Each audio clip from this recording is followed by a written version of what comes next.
Many have, well, at least from China's perspective today, that Mao and the Communist Party have contributed greatly to the Second World War, the resistance war against Japan. But there have been some revisionist views in recent years, and which I hope that more Chinese historians or political scientists, researchers could look into, is to get the facts straight, to get the facts right. Whether, to what extent did Mao and the communist forces really devote their efforts and their time in fighting the Japanese, and how much devotion was Mao engaging in that? I think some of those information needs to be revealed again. And also Mao's early years, when he first started the revolution, he was actually a member of the Kuomintang. So he wasn't initially a member of the Communist Party.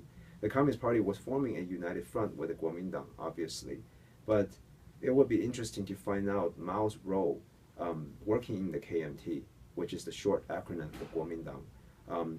And whether those years of experience, he worked, I believe, in the propaganda department, whether those formative years affected him later experiencing revolution in conducting propaganda, and also his deep understanding about the Kuomintang and ultimately his defeat of that party. And I think that those things are very, very important. Another thing I think that could be looked into more is that even though there have been many research done about Mao's perceptions of the United States in the 1950s, we all know that the United States and China did not establish diplomatic relations until 1979. But it will be interesting to find out whether Mao would have been receptive to establish relationship with the United States had he been given or presented the opportunity to do so. Given that we all know Mao has been a pragmatist, whether he would have done that, and how would he manage, if he did that, in the relations between the Soviet Union on the one hand and the United States on the other. So I think those are some of the areas that could have been researched a bit more.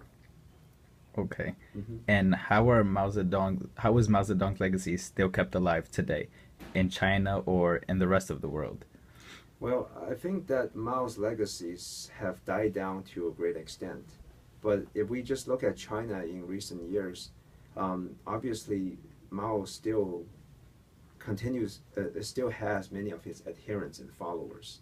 In China, people tended to label those as the leftists or the new leftists.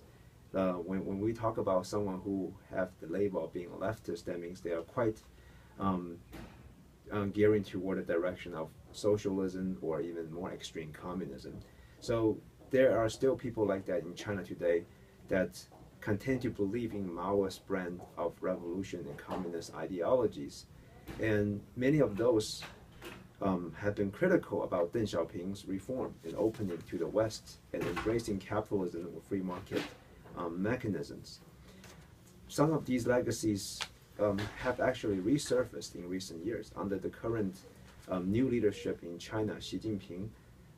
There have been some resurrection of the Maoist ideas. For example, to commit to a more China-centric view about promoting China's security, promoting China's power, and promoting China's rise, and to prevent Western influence into China. And in certain part of China, there are also leadership that are proposing to going back to a more of a Maoist style of equality and so